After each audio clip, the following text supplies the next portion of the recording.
Well, hello. Hope you're well. Thank you for joining us for yet another edition of the Lives and Lessons Learned from 100 Christians. We're doing a man named John, actually his wife Betty, John and Betty Stam.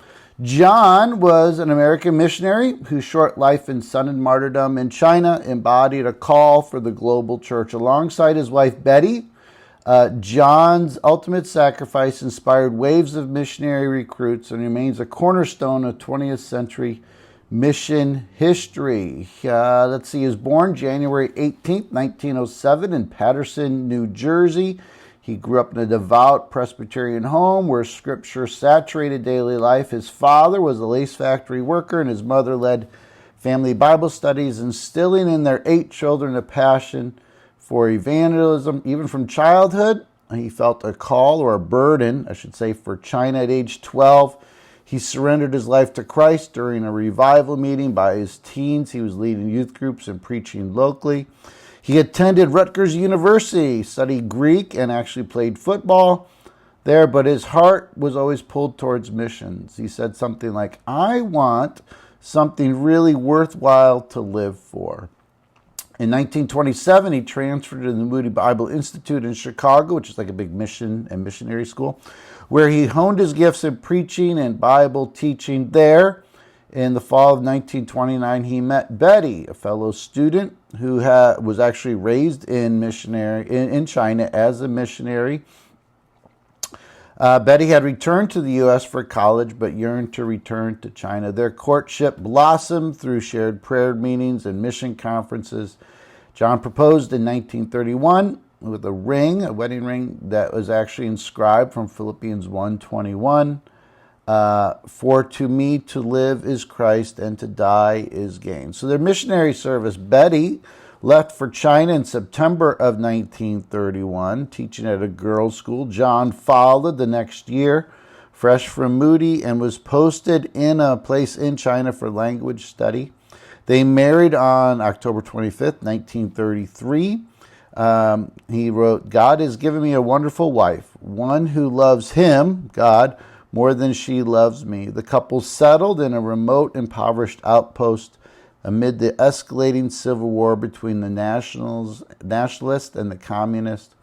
John would travel on foot and mule, preaching to villagers and distributing scriptures, while Betty managed a women's Bible class and a literacy program. They had a daughter, was born, her name is Helen, was born September 11, 1934, in a Chinese hospital. Despite the war rumors, they returned to the same place, the Jingdi, in November, trusting in God's sovereignty. There was a cost. On December 5th, 1934, communist soldiers under the Red Army's 10th Army Group raided Jingdi, seeking funds and foreigners. John calmly opened the door, offering tea and tracts. Betty hid their daughter, Helen, in a sleeping basket. The soldiers bound the couple and marched them to a nearby city, leaving the baby behind.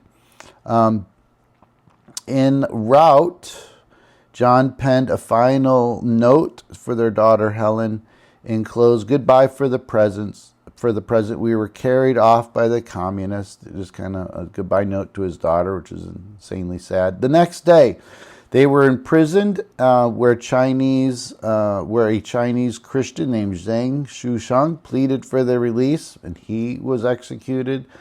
On December 8th, the soldiers led John and Betty to a hillside, forcing them to kneel. John whispered a prayer to Betty, clutching a hymn book, who sang faintly. With a single sword, the executioner beheaded John first and then Betty, both at age 27. Their bodies were dumped in a ditch, discovered days later by locals who buried them in the hillside. Helen, miraculously overlooked, was rescued by one of the missionary organization cooks and reunited with her grandparents back here in the States.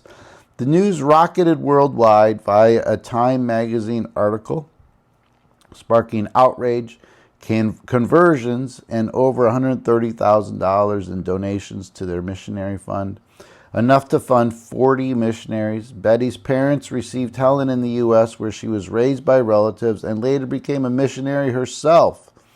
So lessons from John and Betty's life.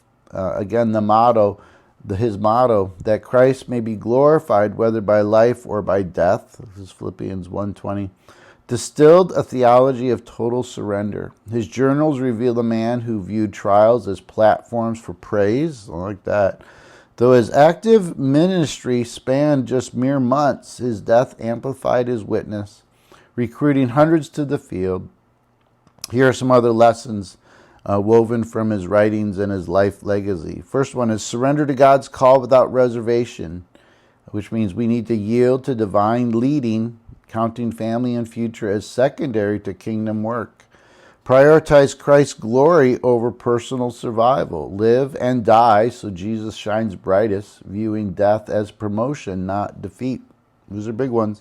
Build a legacy through faith, through faithful obscurity. Short lives, when faithful, yield outsized impact with ripple effects. Marry somebody for partnership. Choose a spouse who shares your spiritual vision, strengthening mutual resolves. Trust providence in peril. God's care persists through chaos. Coincidences are divine interventions. And invest youth in eternal ventures. Young lives stewarded wisely yield richest dividends for God's kingdom. Their daughter Helen lived to be 84, testifying, "My parents gave everything for Christ, and it was worth it." In a world of half-hearted faith, the Stam's life beckoned. Will you glorify God by life or by death? So some people have paid a big price. And boy, God asks us to give sometimes so little compared to what he's asked to give other people. All right. Thanks so much. Take care. God bless. Bye.